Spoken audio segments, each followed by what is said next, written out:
Bienvenue dans Azure Business, votre rendez-vous du mardi soir en partenariat avec la Tribune. Chaque semaine, nous nous intéressons à l'actualité économique et à ceux qui la font. Bonsoir Kevin Soler. Bonsoir. Merci d'être avec nous sur BFM Nice Côte d'Azur. Vous êtes le directeur général de Virtim, une entreprise spécialisée dans la réalité virtuelle basée à Sophia Antipolis. Et vous allez au CES de Las Vegas l'année prochaine. Je précise qu'au total, 14 startups de la région y sont attendues, ce qui est donc plutôt une fierté locale. Alors rappelez-nous ce qu'est le CES et ce que vous allez y présenter. Alors effectivement, c'est le plus grand salon technologique mondial. C'est un équivalent de Vivatech, mais au niveau mondial et américain. Et on va y présenter une nouveauté qui est Virtim Companion. Alors Virtim Companion, c'est quoi? C'est une intelligence artificielle. Très simplement, vous êtes dans une société, vous allez poser une question à cette intelligence artificielle et on va vous donner une réponse basée sur les documents de l'entreprise. Pour l'expliquer très simplement, vous avez perdu votre badge d'accès, vous voulez comprendre comment récupérer votre badge d'accès, il suffit de poser la question et on va vous donner la réponse. Donc c'est une solution organisationnelle au sein des entreprises. Le but c'est quoi? Ça répond à quel besoin? C'est de mieux optimiser le temps, de mieux optimiser l'argent des sociétés? Effectivement, d'optimiser le temps, il y a une étude de McKinsey qui dit qu'on perd en moyenne 2 heures par jour par collaborateur à chercher une information existante au sein de l'entreprise. À qui ça n'est jamais arrivé de chercher une information, de devoir déranger un collègue ou une collègue et finalement de ne pas trouver cette information, de mettre du temps à la trouver. Et bien finalement, grâce à cette intelligence artificielle, on vous donnera les réponses en temps réel.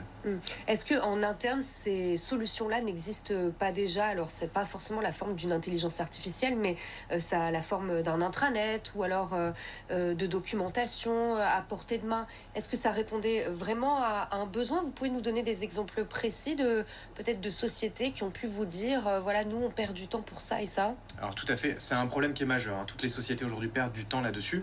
On a ce qu'on appelle traditionnellement dans les grands groupes une GED. C'est quelque chose qui nous permet de gérer les documents, la documentation interne. Le problème, généralement, c'est que ça ne nous donne pas la réponse. Je vous donne un exemple. Vous posez une question sur une législation propre à la banque, propre à la banque dans laquelle vous travaillez, parce que parfois on a des législations très particulières. Je passe sur un octroi de PER par exemple. La GED ne va pas vous donner de réponse, elle va simplement vous dire il y a 10 documents qui traitent de ce sujet-là. Et bien avec l'intelligence artificielle, vous pouvez poser la question sur cette législation très particulière, on va vous donner le paragraphe exact dans un des documents solutionnant la problématique que vous avez. Donc, pour répondre à votre question, on a aujourd'hui beaucoup de clients, notamment des banques, des assurances, des grands groupes du CAC 40 qui font appel à ces solutions parce qu'effectivement 2 heures par jour. Qui font appel à vos solutions, à Virtim Companion déjà, dès à présent? Alors, il y a Virtim Companion, effectivement, on répond à une grosse partie du marché.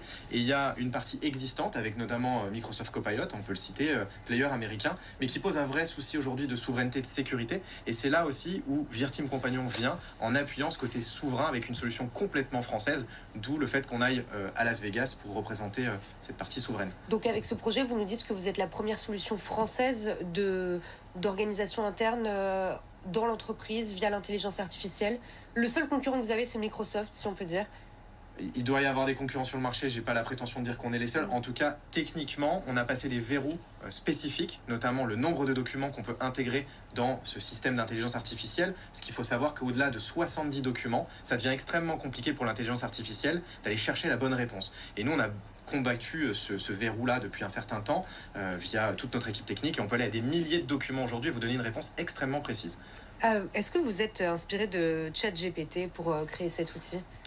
On ne s'est pas inspiré de ChatGPT, on est parti d'une problématique interne. Pour être transparent, la problématique qu'on avait nous, puisqu'on voulait que la société grossisse, et à un moment on s'est posé la question, est-ce qu'il nous faut des outils spécifiques pour répondre à le fait que la société grossisse, donc on ait plus de collaborateurs, et le fait de traiter la documentation, ça a été un des problèmes. Vous comprenez ma question, l'outil que vous utilisez, il est semblable à l'outil de recherche ChatGPT, c'est son application qui est différente en réalité. Et le fait que ce soit franco-français, parce que ça change énormément l'aspect technique et le déploiement de la solution, parce qu'effectivement, prendre ChatGPT et l'intégrer dans une société, c'est simple, mais toutes les sociétés le réfutent aujourd'hui, à juste titre, pour cette partie guerre des data, souveraineté, sécurité, très important. Alors, sur quel support peut-on utiliser votre outil Virtim Companion? C'est simplement sur ordinateur ou est-ce qu'on peut le décliner? En ordinateur, tablette, vraiment, ça peut s'embarquer partout dans un intranet, comme vous le disiez à juste titre tout à l'heure, ça s'intègre via un lien, simplement. Alors, les potentiels clients qui nous regardent, des entreprises azuréennes qui auraient envie de faire appel à vos services, combien ça coûte? C'est sous forme d'abonnement? Qu'est-ce que ça représente?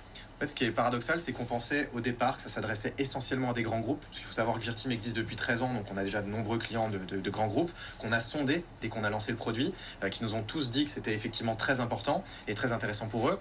Et finalement, on s'est rendu compte en faisant un calculateur qu'on a aujourd'hui qui est disponible, qui calcule le retour sur investissement pour une société. Et on a vu qu'à partir de 50 collaborateurs, la solution devient extrêmement rentable parce que 50 fois 2 heures par jour par collaborateur, forcément, ça coûte très cher aux entreprises. Mais combien ça coûte? Ça coûte entre 10 et 50 000 euros annuels. Ça va dépendre du nombre de requêtes et du nombre de documents. Parmi vos clients actuels, je parle au sens large, hein, pas seulement de Virtim Compagnon, mais de votre société, est-ce qu'il y a des entreprises azuréennes ou au contraire, vous êtes plutôt tourné vers l'international? On est plutôt tourné franco-français. On a des clients internationaux, mais la majorité reste en France. On a beaucoup de clients locaux.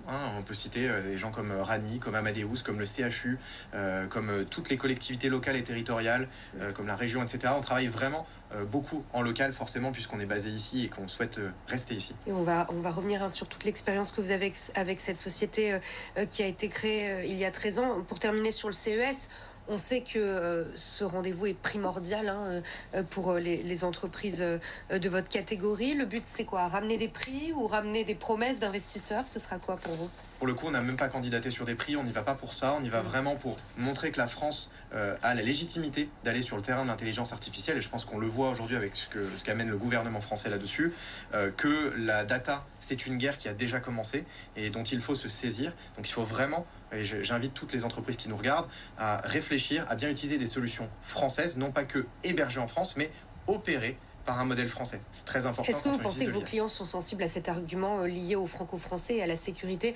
On imagine pour une société aujourd'hui, surtout dans le contexte économique dans lequel on se trouve, que l'argument financier va primer sur le reste, que peut-être le client il ira chercher l'outil le moins cher, quitte à renoncer au franco-français. Ça, c'est une réalité que vous observez ou pas? On a une chance, c'est que l'intelligence artificielle, tout le monde sait que ça coûte de l'argent aujourd'hui, donc on est encore dans une phase de marché où on sait que ça coûte quand même assez cher financièrement, mais que le retour sur investissement est rapide. Et après, le franco-français est un argument qui vient en second plan, mais où les sociétés ont commencé à vraiment comprendre. Il y a une grosse évangélisation qui a été faite, et les sociétés comprennent que c'est très important aujourd'hui de faire attention à ces données, effectivement. Kevin Soler, vous êtes le fondateur de la société Virtim que vous avez lancée il y a 13 ans. Vous n'étiez pas tout à fait pionnier de l'intelligence artificielle à l'époque, mais quand même, c'était extrêmement peu répandu, installé à Sophia Antipolis, intelligence artificielle et réalité virtuelle. Quels autres outils proposez-vous aux clients sur la Côte d'Azur, en plus de Virtim Compagnon? Alors effectivement, on a démarré avec la réalité virtuelle. On n'a pas fait de l'IA il y a 13 ans, on aurait été vraiment précurseur pour le coup. Donc on a démarré avec la réalité virtuelle pendant toutes ces dernières années. On continue d'ailleurs, hein, on a de nombreux clients, de très belles références au niveau du CAC 40. On leur propose de virtualiser des lieux. Donc ce fameux mot jumeau numérique, c'est-à-dire créer un équivalent du monde réel en virtuel. Et nous, on a une particularité, c'est qu'on va le faire soit sur une base de 3D quand le lieu n'existe pas ou le lieu n'est pas parfait par rapport à ce qu'on a envie de montrer, ou par rapport à une base de photos. Je vous invite d'ailleurs à aller regarder l'office de tourisme au travers des lieux de l'UNESCO que nous avons virtualisés et que vous pouvez voir à distance. Très pratique, notamment quand par exemple on est PMR et que certains lieux ne sont pas accessibles, ou encore quand vous souhaitez regarder en amont ce que vous allez pouvoir voir physiquement. Merci beaucoup, Kevin Soler, directeur général de Virtim, entreprise spécialisée dans la réalité virtuelle basée à Sophia Antipolis. Et